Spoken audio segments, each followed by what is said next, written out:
Assalamualaikum warahmatullahi wabarakatuh. Selamat siang, selamat sore, sahabat anggaran dimanapun berada. Saat ini kita bertemu kembali di dalam channel anggaran kita, yang mana kita akan mengupas beberapa fenomena soal kajian, riset, anggaran, terutama soal isu yang hangat pada sore ini. Nah, ini kita bersama dengan Bang Yudi Purnomo. Wah, Bang Yudi Purnomo ini merupakan aktivisnya KPK. Sudah mantan sekarang. Aktivisnya KPK ya, sudah mantan ya. Nah, Bang Yudi Purnomo ini kalau tidak salah saya bahwasanya beliau ini merupakan mantan ketua wadah pegawai KPK yang mana dulunya bergabung di KPK di tahun 2007 kalau nggak salah saya ya dari catatannya. Nanti mungkin diperjelas lagi Bang. Nah, beberapa bulan yang kemarin kita tepatnya di Oktober atau November ya? November ya. November 31 November atau apa ya? 31 Oktober ya, Bang ya. Persoalan itu ya. Nah, kita mendengar bahwasanya apa ya? Ada beberapa hal soal masalah di internal KPK salah satunya ya. Karena soal TWK ya, TWK menjadi topik pembahasan. Kemarin itu ada soal revisi Undang-Undang KPK juga, dan sekarang juga ada beberapa poin yang menjadi cibiran publik soal maraknya OTT KPK. Nah, ini menarik juga sahabat anggaran kita pas ya, karena kalau kita lihat dari rekam jejaknya Bang Yudi Purnomo ini merupakan seorang penyidik independen di KPK. Kalau kita dengar bahwasanya penyidik itu berdasarkan diwakilkan oleh kawan-kawan instansi dari kejaksaan dan kepolisian. Nah, ini dari independen ini. Nah, ini mungkin kita bisa cerita ya soal kenapa kok bisa masuk di penyidik, kenapa nggak di bidang lain ya. Nah, ini menarik juga kita bahas. Nah, kedua, kita coba mengulik juga kasus-kasus apa yang dulunya pernah ditangani. Kalau kita lihat dulu ada EKTP, apakah terlibat atau tidak. Nah, kalau di Riau sendiri, Bang Yudi, itu banyak itu kasus soal kasus perizinan utamanya. Kalau di Riau itu ada 2 kasus korupsi yang hat-trick ya, misalnya terkait dengan soal anggaran ya, anggaran pengadaan barang dan jasa, kedua soal perizinan yang KPK telah menetapkan dua kepala daerah ya. Kalau satu itu terkait dengan kejaksaan dulu, Gubernur Helian Saleh. Baru kedua Rusli Jainal, ketiga Anas Mamun. Nah, ini Anas Mamun belakangan ini kita dengar lagi kena lagi nih kasusnya, walaupun dia kemarin sudah dapat remisi ya dari Pak Presiden, sekarang kena lagi kasus suap APBD. Nah, ini menarik juga ini untuk kita bahas. Apalagi kalau kita lihat soal kebijakan ya, kebijakan pemerintah terkait dengan pencegahan korupsi, banyak berbagai upaya yang sudah dilakukan. Salah satunya Stranas PK ya, Strategi Nasional Pencegahan Korupsi. Kalau di daerah ada rencana aksi ya pencegahan korupsi, terutama di Riau. Nah, ini perlu juga kita update. Bang Yudi, apa kabar Bang Yudi? Alhamdulillah baik. Oke, mantap Bang Yudi. Bang Yudi lagi sibuk apa sekarang? Ya, biasa kita berantas korupsi melalui media-media lain lah. Selain dulu kan jadi penyidik, ya sekarang paling ngisi acara seminar, diskusi, atau dosen tamu, ataupun juga ya kayak gini, podcast dengan teman-teman, menyebarkan ilmu lah. Bahkan kan saya juga punya YouTube sendiri gitu ya. Oh, jadi YouTuber sekarang ya? Iya, influencer anti korupsi gitu kan. Ya. Cuma nggak jauh berbeda juga ya. Kalau dulu di instansi KPK dulu pernah megang toa juga di KPK. Sekarang agak bebas juga ya. Iya, sekarang agak bebas lah, kita bisa kemana saja gitu kan. Kemudian ya mungkin untuk sementara kita nggak jadi penyidik lagi gitu ya. Pertama, kemudian yang kedua ya saya merasakan saya 14,5 tahun di KPK, saya mendapatkan pendidikan dan pelatihan dalam dan luar negeri gitu ya. Ya maka ya saya harus tetap juga untuk menyebarkanlah pada masyarakat gitu kan, sebagai tanggung jawab moral saya, itu yang pertama. Kemudian yang kedua, ya ketika kita disingkirkan seperti ini kan dan diberhentikan kan, kita ini ingin supaya mereka ingin supaya kita ini tidak lagi ikut-ikutan lah dalam pemberantasan korupsi gitu kan, menyuarakan anti korupsi, istilahnya disuruh nyari kerja lain lah gitu kan. Tapi mereka salah. Ketika kita diberhentikan, ternyata cakupan kita lebih luas gitu kan. Ternyata Semangat makin kuat ya. bebas, jadi jaringan makin kuat dan bahkan hari ini ada di sini gitu kan. Coba saya jadi penyidik, nggak mungkin saya hari ini ada di sini. Iya, kalau Bang Yudi jadi penyidik, saya nelponnya agak susah. Beda ya, itulah. Dan juga kayak nanti sore misalnya saya ada mahasiswa S3 di UI, tema tentang korupsi ya, pengadaan barang dan jasa, ya saya jadi narasumber. Jadi istilahnya banyak teman, banyak kawan gitu kan, dan banyak kegiatan yang lebih variatif gitu kan. Kalau dulu kan nyidik ya geledah, sita, tangkap, OTT gitu kan, periksa gitu kan. Gimana Tapi ini menarik ya kalau kita kupas ya. Izin Bang ya, kita bicara lantang nggak apa-apa di sini ya. Karena udah bebas ya.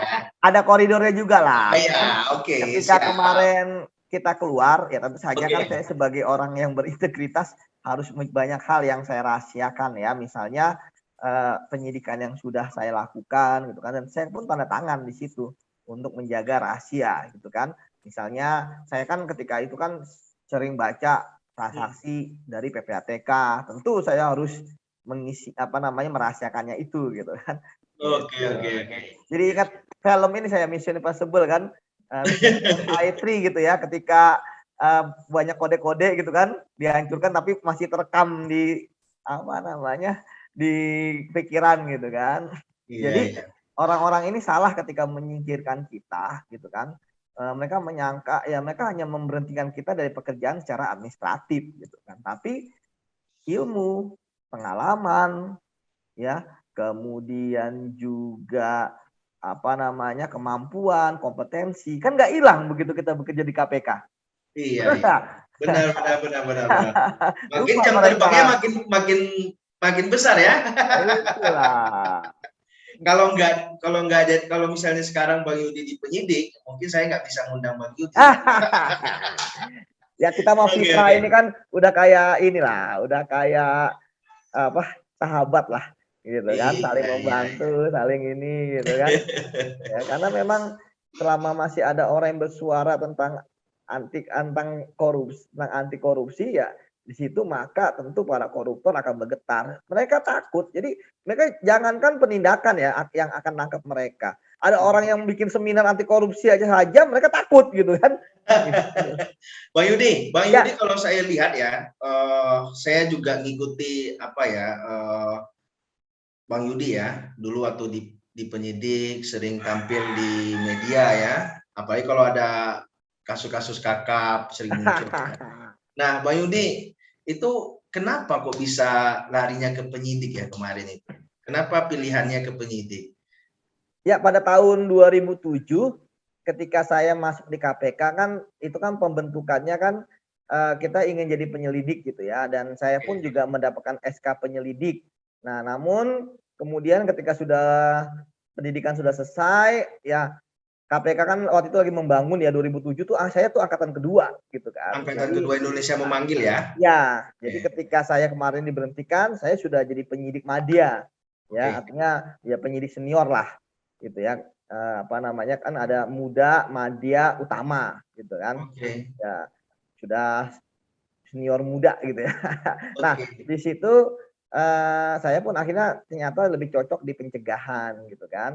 Ya, di pencegahan, dan itu kan bagiannya juga pendidikan dan pelayanan masyarakat. Jadi disitulah saya selama kurang lebih 5 tahun. Namun ketika KPK waktu itu kekurangan pegawai penyidik ya, karena waktu itu kan banyak yang kembali ke kepolisian, yang penyidik waktu itu kan dari kepolisian ya intinya.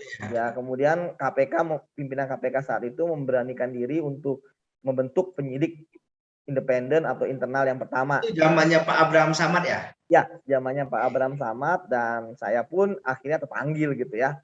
Karena ya bagi saya ya harus ada orang-orang yang berani bertempur di garis depan gitu kan, menjadi penyidik yang melawan korupsi. Jadi saya ini adalah penyidik internal pertama di KPK. Habis setelah itu ada beberapa angkatan lah yang direkrut dari internal KPK, artinya mereka yang sudah bekerja di KPK dulu, gitu kan, baru kemudian menjadi menjadi penyidik internal KPK. Seperti itu, Mas. Oke. Bang Yudi, menarik juga ya, karena kalau kita lihat backgroundnya Bang Yudi bukan dari dua instansi itu ya, kejaksaan atau kepolisian. Ya, Nah, langsung karena direkrut oleh KPK. Ya, karena ada persoalan dulu cicak vs buaya ya, zamannya Pak Abraham Samad. Nah, tentunya mungkin banyak ya perlu kita ketahui ya publik ya. Sekarang kan posisinya Bang Yudi sudah menjadi manusia utuh ya. Emang waktu itu nggak utuh apa? Nah, ini menarik juga untuk kita coba pendalaman ya, misalnya kasus-kasus ya, banyak kasus-kasus yang muncul di permukaan ya, misalnya kemarin itu ada kasus EKTP ya. Nah, kalau lihat Bang Yudi terlibat nggak di EKTP kemarin? Ya, saya terlibat di IKTP mulai dari awal proses penyidikan. Waktu itu tersangkanya baru 1 sampai yang terakhir gitu ya. Saya Pak terlibat. Setia Novanto. Ya. Oke.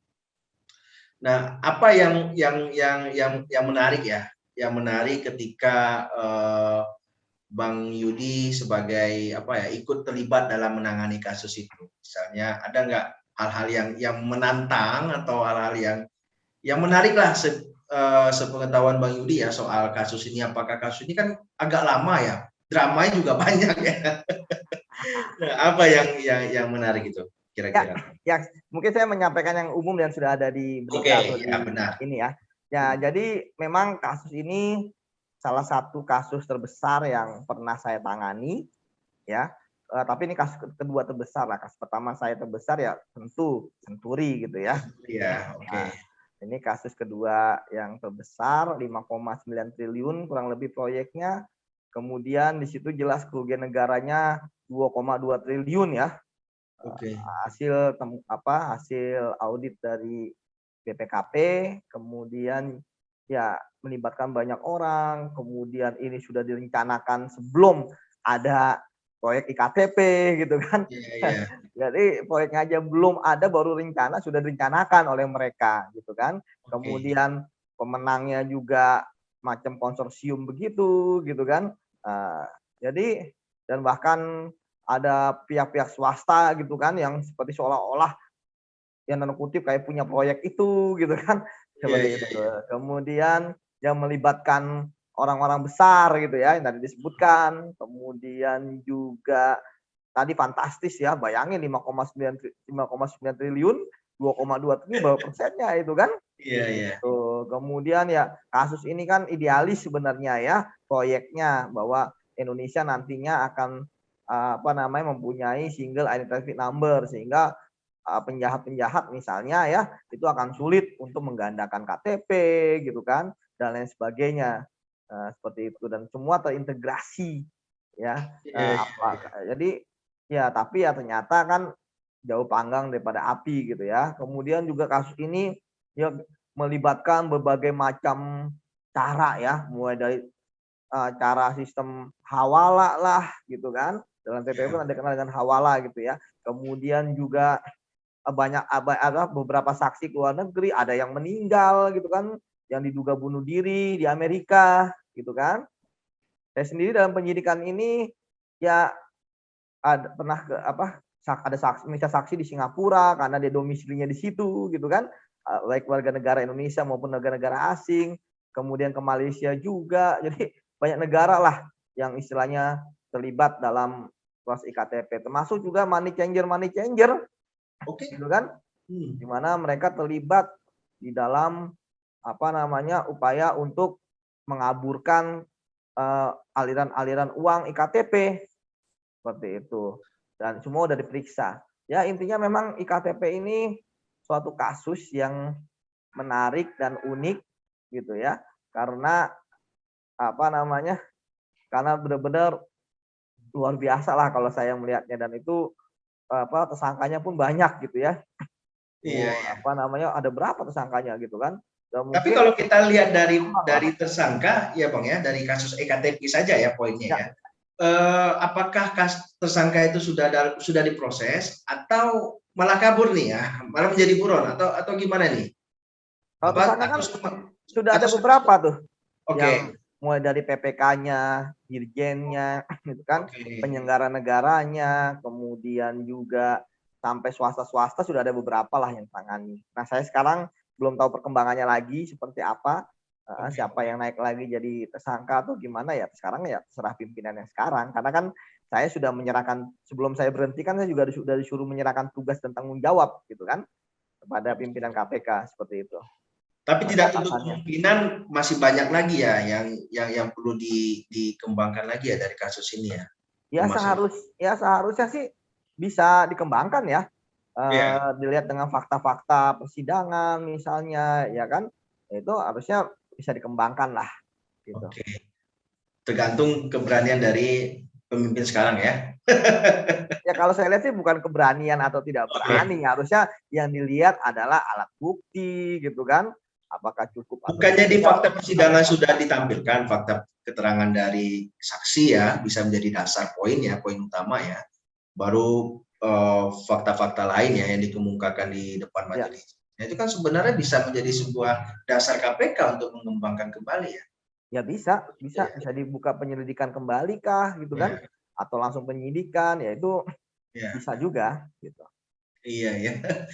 Bang, kalau di kasus-kasus di daerah misalnya, apa yang sudah pernah ditangani, Bang? Selain kalau Senturi, EKTP kan sudah diceritai ya bahwasanya ya memang banyak persoalan situ ya, tapi ini masih perlu dikembangkan lagi tanda poinnya ya, poin kuncinya yang tadi saya kutip dari pernyataan Abang tadi. Nah, kalau kasus-kasus daerah yang pernah Abang tangani apa saja, Bang, misalnya? Ya, kalau kasus daerah tanpa merujuk pada wilayahnya ya, Oke, ada beberapa hal ya. Ada yang itu dia dari apa namanya penyelidikan terbuka maupun tertutup lah ya kayak OTT gitu ya. Dan oke, kalau penyelidikan terbuka artinya waktu penyelidikan panggil orang dan sebagainya itu terbuka gitu ya. Ada hal yang penting di situ yang saya temukan. Yang pertama adalah kepala daerah itu mereka menjadi raja-raja kecil. Yang pertama. Kemudian yang kedua, mereka berpikiran bahwa selama masih menjabat, selama masih punya wewenang, selama masih punya kuasa, maka mereka harus mengumpulkan uang sebanyak-banyaknya gitu ya. Nah, kalau yang penelitian mengapa mereka seperti itu ya mungkin teman-teman Fitra gitu kan, anggaran apakah mereka karena pas politiknya tinggi atau apa, tapi itu faktanya mereka semua diambilin. Saya pernah menemukan bahkan honorer saja harus dimintain gitu kan uangnya gitu kan itu paling iya, berapa juta ya walaupun dikalinya banyak gitu ya tapi kan istilahnya kalau dulu kan pengadaan barang dan jasa aja dan gitu spesifik ya pasti dinas PU lah yang anggarannya banyak gitu kan tapi habis itu baru dinas pendidikan. Nah kemudian lelang apa namanya cara-cara mereka ngambil ya dengan lelang jabatan gitu kan. iya, Misalnya iya. siapa mau jadi ini bayar gitu kan harus nyetor. Padahal mereka udah seleksi gitu kan. Jadi walaupun ada prosedur apa namanya lelang jabatan sebagainya tetap aja dimintain duit gitu kan. Nah, kemudian ada juga terkait dengan pengadaan barang dan jasa gitu kan. Ya akhirnya pengadaan barang dan jasa itu adalah suatu prosedural. Artinya ya pengadaan barang dan prosedural artinya pengadaan barang dan jasa ada yang ikut lelang ada tapi perusahaannya dia semua gitu kan. Oke, Gitu. oke, Ada oke. yang ikut lelang, ada, tapi perusahaannya pinjaman doang gitu kan. Apa istilah perusahaan pinjam itu? Istilahnya apa? Perusahaan Uh, pinjam, oke. Apa ya? saya lupa ya. Yang Iya, iya, dipinjemin ada istilahnya tuh, gitu kan. iya, Nah, iya. yang dipinjamkan gitu kan. Kemudian jadi apa namanya kayak gitu-gitu. Kemudian nanti ada fee-nya berapa dan sebagainya. Intinya di daerah itu masih banyak kasus korupsi itu karena suap menyuap lah gitu kan karena bupatinya masih butuh uang, gubernurnya masih butuh uang gitu. Nah, ini yang menarik bahwa ya dan yang menarik yang menjadi hal yang penting dan ini nggak akan bisa terlacak kalau nggak ada penyidikan baik itu ataupun OTT gitu ya bahwa ini yang terjadinya di ruang gelap gitu kan Dan ya, terkadang yang dan melakukan polanya Fitra pun misalnya kalau Fitra plototin anggaran ya nggak akan ada yang aneh gitu kan. iya, iya, iya, Kalau iya, yang ada yang aneh, bodoh itu gitu kan, bikin iya, iya, iya, anggarannya gitu. Anggarannya dibikin rapi, dibikin bahwa ini sesuai dengan SBU, gitu kan? Ini sesuai semua aspal bangun jalan 5 kilometer ya segitu gitu kan. Sekarang kalau zaman masih di markup masih udah bodoh itu gitu kan. Sekarang bukan zaman begitu, zaman sekarang semuanya lengkap, semua prosedur gitu kan, tapi uang tetap ada. Nah, nanti baru di proses pengadaan barang dan jasa, proses pekerjaannya dikurangilah speknya gitu kan. Volumenya dikurangi ya. Nah, jadi kita udah sekarang udah nggak zaman lagi plototin anggaran mereka main ruang gelap gitu kan. Mereka nggak berani gitu kan.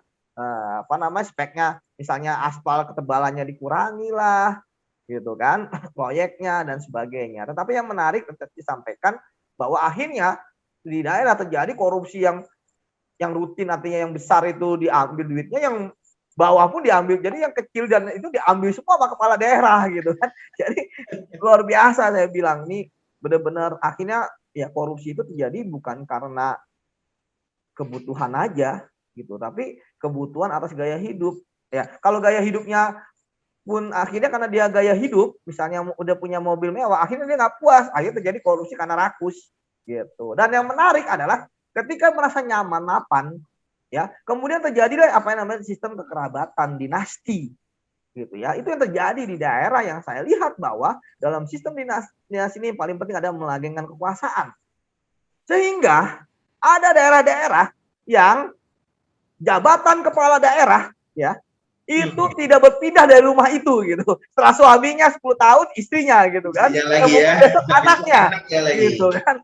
Jadi nggak berpindah. Jadi jabatan misalnya bupati atau wali kota nggak berpindah dari rumah itu gitu kan. Jadi misalnya ada ajudan mungkin dia nggak pindah-pindah di situ juga gitu kan. Perabotannya masih di situ gitu. Mobil dinas pun nggak pindah-pindah. Ya, saya ngelihat bahwa ya terjadi seperti ini ya harus kita coba perbaiki lah ya, kayak ya dulu misalnya ada pembatasan ya nggak bisa juga, ini HAM katanya gitu kan. Ya akhirnya terjadi demokrasi prosedural, saya katakan begitu. Pemilu adakah? Ada pemilu, pilkada ada pilkada. Oke. Gitu. Kayak ini sekarang proses pembahasan anggaran ada gitu kan. Dibahas ada masukan masyarakat ada gitu kan. Ada apa namanya musrembang ada gitu. Nggak ada yang nggak dilalui, bodoh kalau itu akhirnya misalnya musrembangnya nggak ada, bodoh itu gitu kan. Iya. Tapi semua sekarang dilalui gitu kan. Prosesnya artinya prosesnya dilalui ya. Terbuka ya anggaran cuma proses pengerjaannya ya di situ yang atau penyelewengan di sana ya. Oke. Penyelewengan, rekayasa. Nah, hampir semua daerah kayak gitu ya, Bang ya. Ya daerah-daerah yang ketangkep lah ya, yang jelas gitu ya. yang belum ketangkep kita nggak tahu gitu kan. Apa karena emang belum ketangkep aja gitu kan. Dan kita lihat kan dari beberapa tangkapan OTT KPK kan juga ternyata ke daerah-daerah yang istilahnya daerah-daerah yang ini ya, yang lebih jauh dari ibu kota provinsi gitu ya, itu juga melakukan itu gitu, jadi suap menyuap. Bayangkan ke daerah yang jauh aja itu melakukan itu gitu. Dan ini 22 tahun reformasi gitu kan. Ya, kalau kata bahasa orang kita masa mana ini kan. Nah, tapi itu yang perlu dilakukan upaya ya. Nah, sekarang kan menarik nih Bang ya. Tadi di awal saya menyinggung bahwasanya ada upaya-upaya pemerintah dalam pencegahan korupsi ya. Tapi kalau menurut pandangan Abang ya, ada Stranas PK di daerah juga buat renaksi. Kalau di isu lingkungan ada Gen PSDA misalnya kan, soal izin ya. Nah, itu apakah itu sudah sudah sesuaikah dengan tujuan gerakan anti korupsi yang kita cita-citakan itu, atau perlu apa yang dari hal kebijakan yang sudah dilakukan oleh pemerintah itu? Kebijakan pemberantasan korupsi itu sudah jelas dalam undang-undang, yang penting itu 2. Oke. Penindakan dan pencegahan. Saya pikir pencegahan sudah dilakukan. Mulai dari ada pendidikan anti korupsi, diklat buat PNS, pejabat diberikan pencegahan, seminar, pendampingan, asistensi, mau BPKP, BPK, KPK dengan kosupnya gitu kan, pencegahan maupun penindakan gitu. Jadi apa masalahnya? Sekarang permasalahannya harus seiring dengan penindakan. Gitu kan. Nah, dalam penindakan ini penting supaya apa? Ada efek jerah. Supaya takut untuk korupsi. Kalau pencegahan kan supaya tidak bisa korupsi. Oke. Nah, sementara kita bisa melihat bahwa karakter-karakter misalnya yang jadi kepala daerah, yang menjadi pejabat, itu juga harus karakter-karakter yang bersih dan berintegritas supaya mereka tidak mau korupsi gitu. Jadi tidak mau korupsi, tidak bisa korupsi dan takut Oke. korupsi, kan itu intinya. Nah, sekarang yang jadi permasalahan adalah kita harus melihat ya, ada sih permasalahan apa sih yang sebenarnya, kenapa sih bupati, wali kota, gubernur, Ya. pejabat-pejabat lainnya, politisi itu korupsi. Nah, itu yang harus kita lihat bahwa ternyata tadi saya katakan bahwa karena greed, ya kan, karena need, ya, yang Ya. kemudian ini jadi semacam sebuah lingkaran setan yang membuat akhirnya ya orang korupsi ketika melihat ada uang, korupsi dan lain sebagainya. Jarang kita melihat ada orang-orang yang akhirnya sekarang jadi sosok-sosok yang berintegritas. Dan ingat, sosok berintegritas ada sosok yang ketika dia berintegritas ketika dia ada di suatu jabatan gitu kan. Oke. Nah, seperti itu. Oke, nah artinya berarti harus ada upaya yang lebih apa ya, lebih bagus lagi, lebih konkret lagi ya dalam hal ini ya. Misalnya kalau komitmen sudah terbangun ya. Misalnya kalau Serana SPK kalau kita lihat ada 3 konteks yang menjadi Betul. intervensinya ya. Nah, tapi dari turunan konteks itu yang perlu dikawal betul ya bagi masyarakat sipil maupun teman-teman ya yang bergerak di isu korupsi ya. Betul, karena itu kan masyarakat. Ingat loh Mas, Oke. semua yang ada di Sanas maupun di daerah gitu, Oke. ya kan, itu pasti dilakukan. Nggak ada bupati, wali kota, gubernur, kepala daerah ketika ada program pencegahan anti korupsi tidak melakukan gitu kan, pasti dilakukan gitu kan. Apalagi Nah, sudah dimasukkan juga dalam visi misi ya, tapi toh juga betul, nggak tangkap. betul. Makanya itu yang aku bilang gitu Iya, kan. iya, iya, Jadi iya. prosedur-prosedur semua dilakukan, upaya pencegahan dilakukan. Misalnya KPK mau ada seminar ngundang bupati di ibu kota provinsi, bupati, wali kota diundang datang, Iya, gitu kan? iya, iya, iya. Ya pasti datang gitu kan. Tapi kemudian apakah itu menyurutkan mereka untuk korupsi ya? Itu masih tanda tanya ketika nanti ada baru ketahui ketika ada ketangkep lah. Ini kan bupati ini dulu ini ikut apa namanya ikut latihan atau ikut pendidikan gitu kan? Gitu. Iya, Sama ya iya. tadi kepatuhan misalnya ngisi LHKPN gitu kan. Memang LHKPN kan masih kita ngisi sendiri gitu ya. Ketika misalnya itu kan self assessment gitu ya artinya. Nah, itu kan isi yang sejujurnya gitu kan. Kalau bisa beli tanah misalnya bukan atas nama dia masukin gitu kan. Beli mobil bukan atas nama dia masukin gitu kan. Itu kan yang penting kan kejujuran. LHKPN kan nggak harus atas nama dia, keluarga atau istrinya atau ya, tapi semua yang menjadi asetnya dia itu harus dimasukin. Nah, kayak begitu-begitu. Nah, memang sekali lagi ini yang menarik ya bahwa selama masih ada anggaran gitu kan, ya para bupati, wali kota, kemudian gubernur yang tidak punya integritas pasti akan korupsi gitu kan. Dan korupsinya itu kan bukan hanya merugikan keuangan negara tapi dia menerima suap dan sebagainya gitu kan. Apalagi kan yang menarik ya. Oke. Saya sedang waktu saya berhenti dari KPK, sebelum berhenti kan saya menangani misalnya dana alokasi khusus misalnya Pak. Khusus, oke. Bayangin dana alokasi khusus aja istilahnya buat Di membangun Riau ada tol juga buat apa korbannya itu itu, Bang. Di Riau juga ada itulah. korbannya itu, wali kota Dumai. Nah ini yang Oke. menarik. Kenapa Iya, disebut iya, korban gitu kan? Yang korban kan iya, iya. rakyat gitu kan? Berarti bukan korban ya? Oh, pelaku. Oke, oke. Jadi kita berperspektif korban gitu kan. Korban Iya, itu iya, korupsi adalah rakyat gitu kan. iya, Ketika iya. mereka ketangkep ya, itu karena mereka pelaku gitu. Nah, maksud saya ini yang menarik gitu kan. Akhirnya ya berlomba-lomba lah dengan ya awalnya kan semangatnya idealis.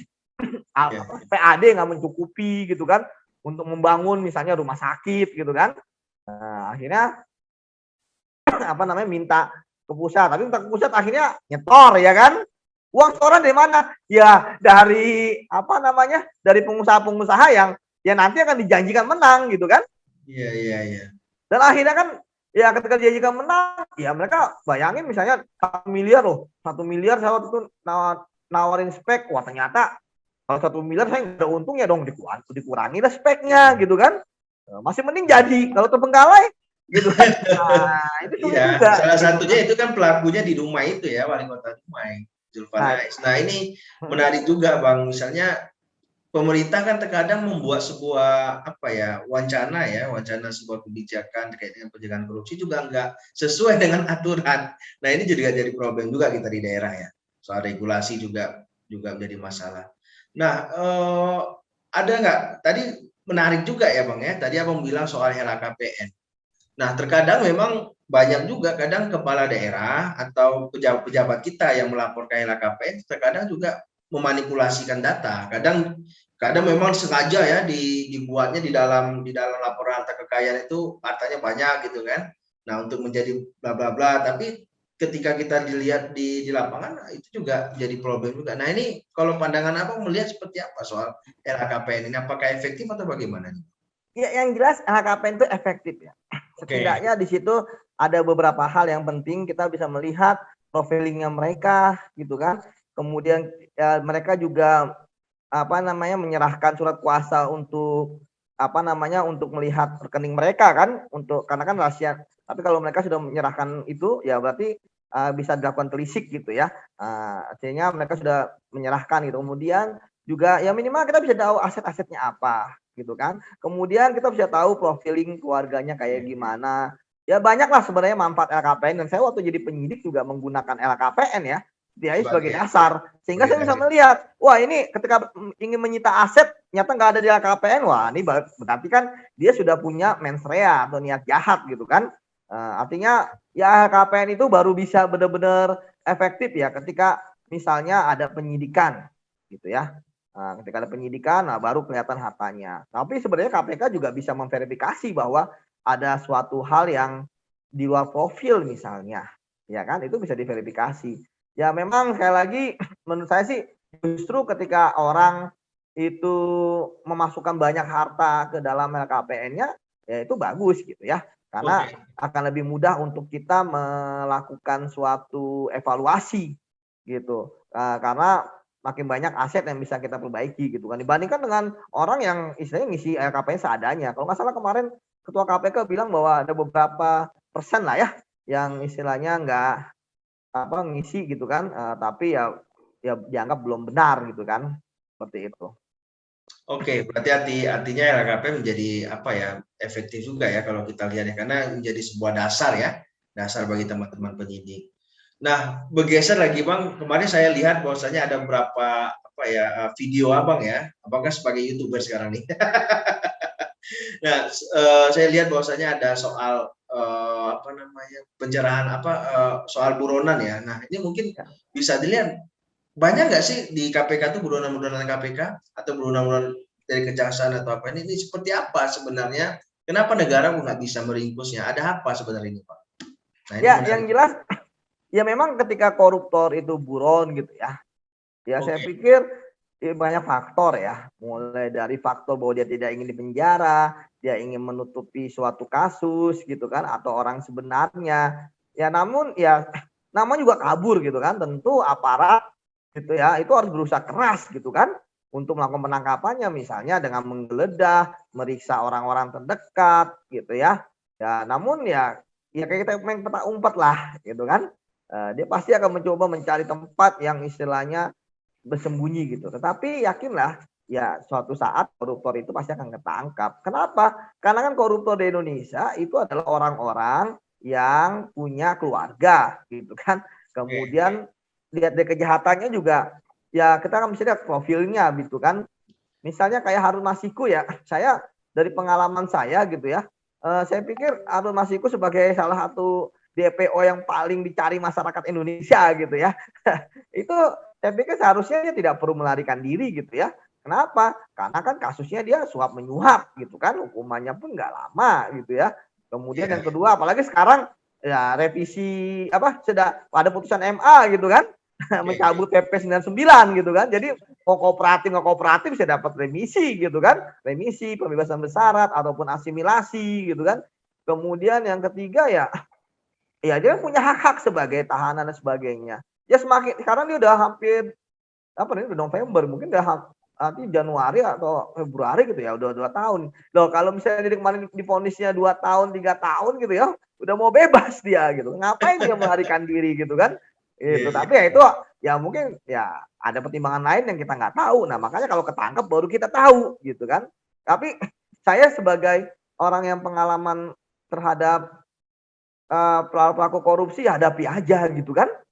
Banyak orang-orang besar dengan jabatan lebih besar, dengan uang Ya, lebih banyak, konglomerat lagi, gitu kan, menghadapi kok kasusnya, oke. gitu Ini kan? Bang, sedikit Bang, saya mau meluruskan juga ya. Ada beberapa pandangan publik misalnya ya, melihat Ya, bahwasanya apakah benar terjadi misalnya ada ketika kita ingin menangani sebuah kasus besar, ada kepentingan politik di sana.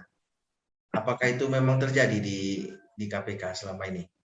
ya, saya pikir itu hanya alasan yang dilakukan oleh para buzzer-buzzer itu ya untuk mendiskreditkan kami gitu yang udah menangkapi para koruptor. Ya nggak ada lah politik itu. Semuanya itu terbuka kok di persidangan. Yudi meriksa siapa?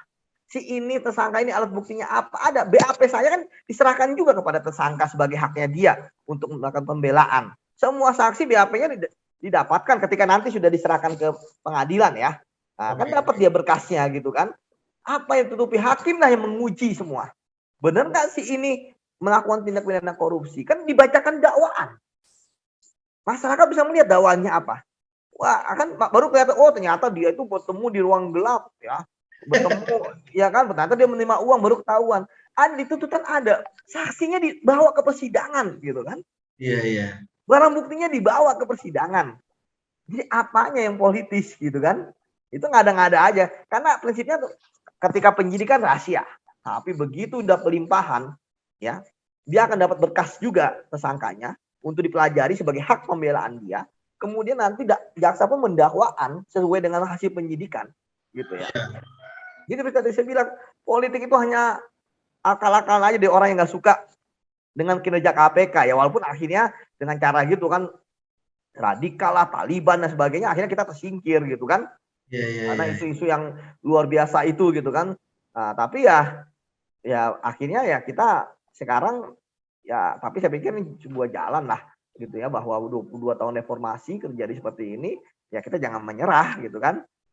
Seperti itu.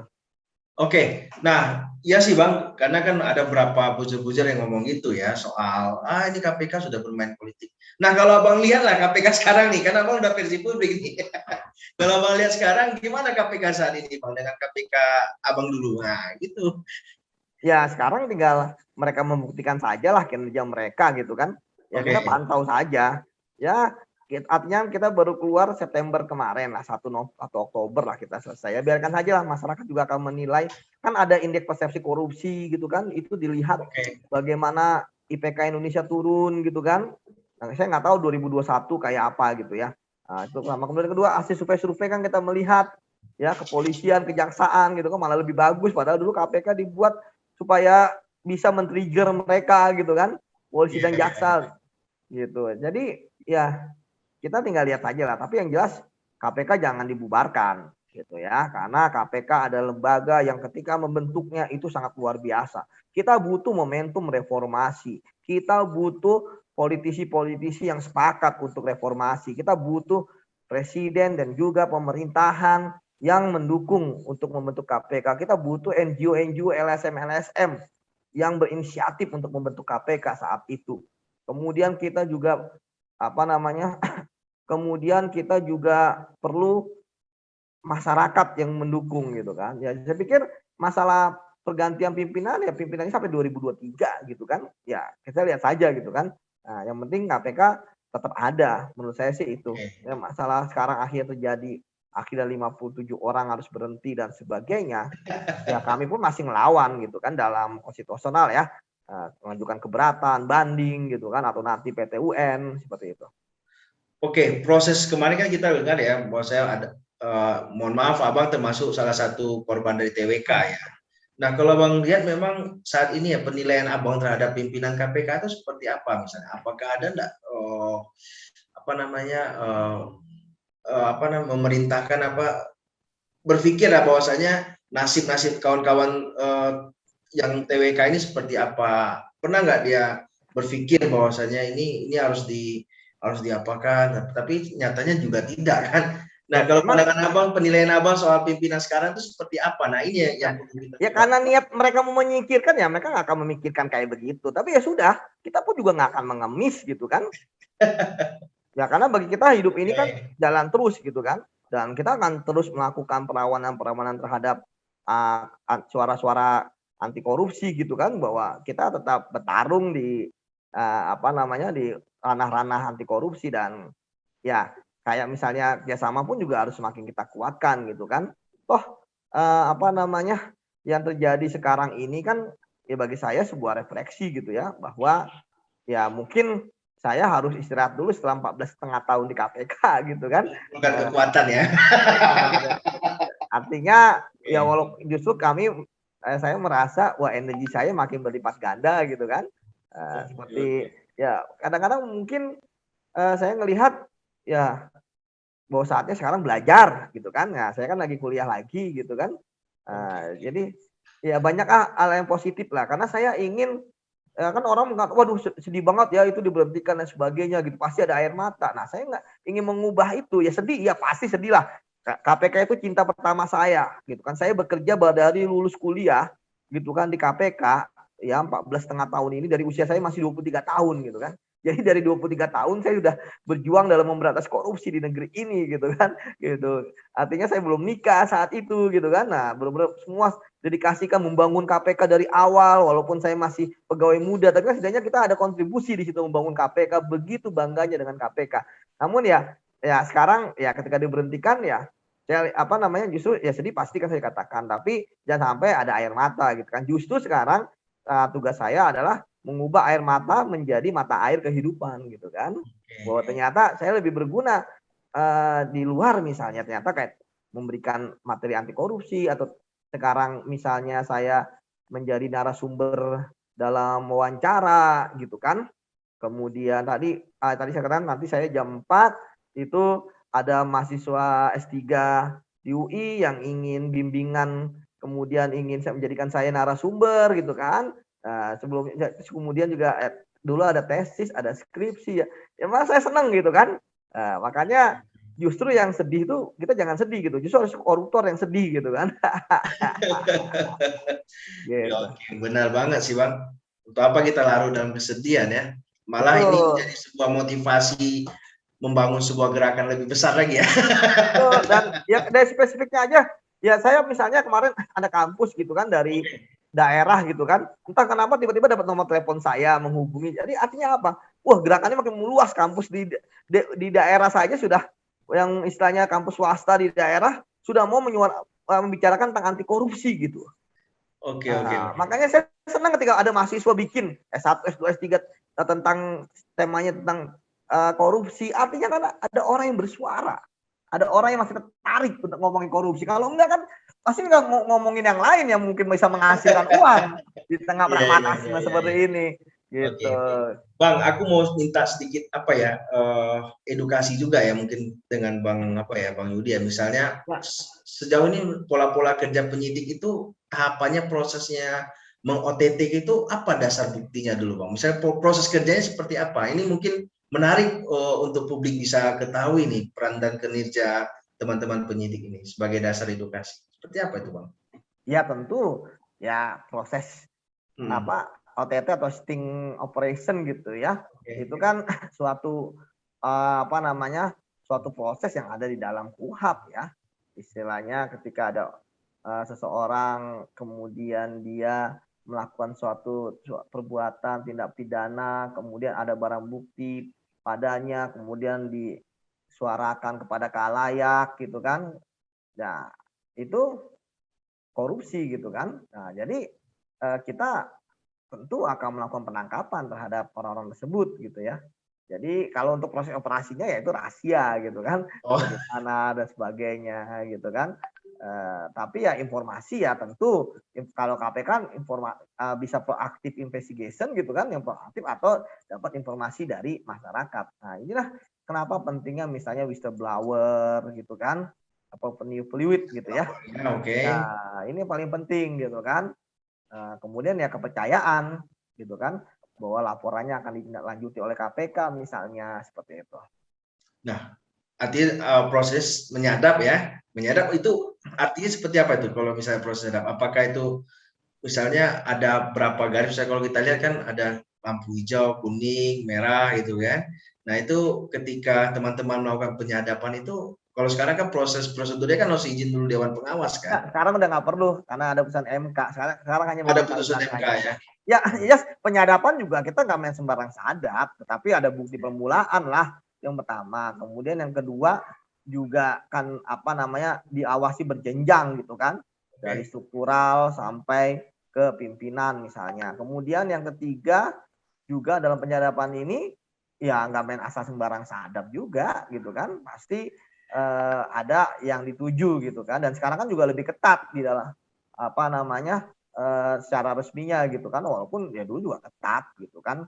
Itu apa namanya sekarang makanya misalnya ada dewan pengawas untuk izin dan sebagainya kan ternyata revisi undang-undang itu oleh MK pun dibatalkan untuk izin gitu kan, karena Dewas bukan lembaga peradilan seperti itu.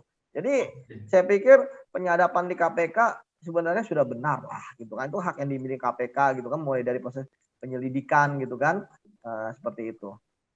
Iya, karena kalau kita lihat misalnya Bang ya, ini soal penyelidik ya. Soalnya ada baru-baru ini ada berapa kasus ya, misalnya ada ketangkap seorang penyidik ya bermain kasus. Nah itu memang terjadi ya di internal KPK Ya itu sejauh ini. terjadi si Robin ya, Oke.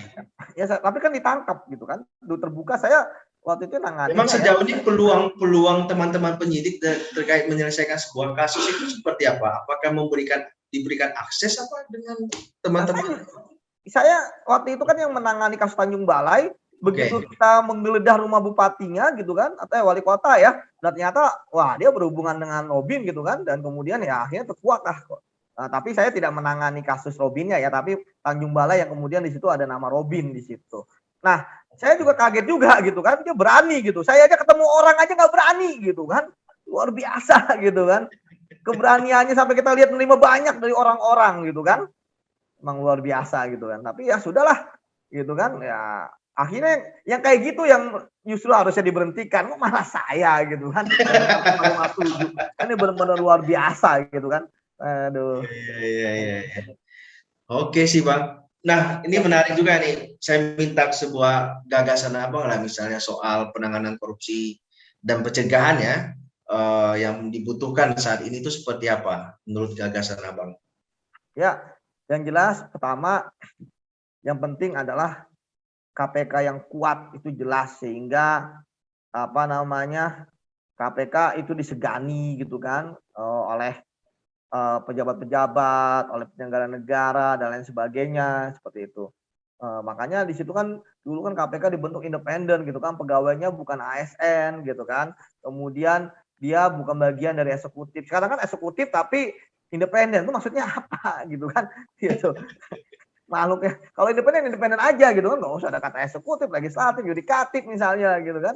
Kayak begitu. Tapi ya sudah, bagi saya ya sekarang saya pikir ya proses-proses pemberantasan korupsi ya silakan saja dijalankan oleh KPK gitu kan.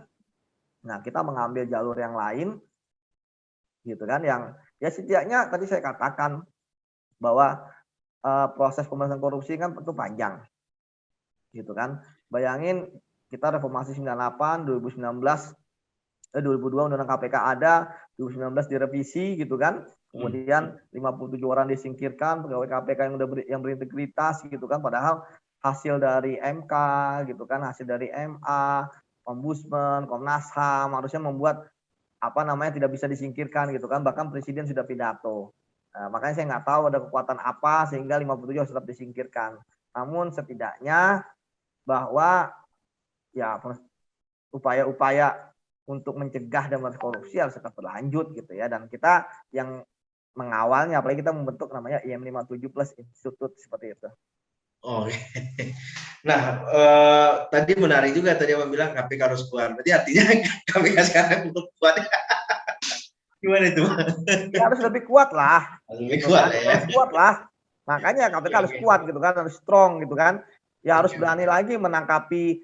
Makanya kan parameternya ketika kami dulu di KPK kan, kami menangkapi menteri gitu kan, kami menangkapi gubernur gitu kan, kami menangkapi ketua DPR dulu kan, gitu ya, itu aja parameter paling konkret lah gitu kan, buktikan saja gitu kan. Iya sih. Gitu. Biar publik yang menilai ya. Iya. Sip. Oke Bang, sudah berapa menit ya kita ya? Wih, lama juga ya, hampir 1 jam. 1 jam juga ya. Nah, Nanti artinya memang harus perlu juga ya, apa namanya, publik memantau ya kinerja teman-teman KPK saat ini ya.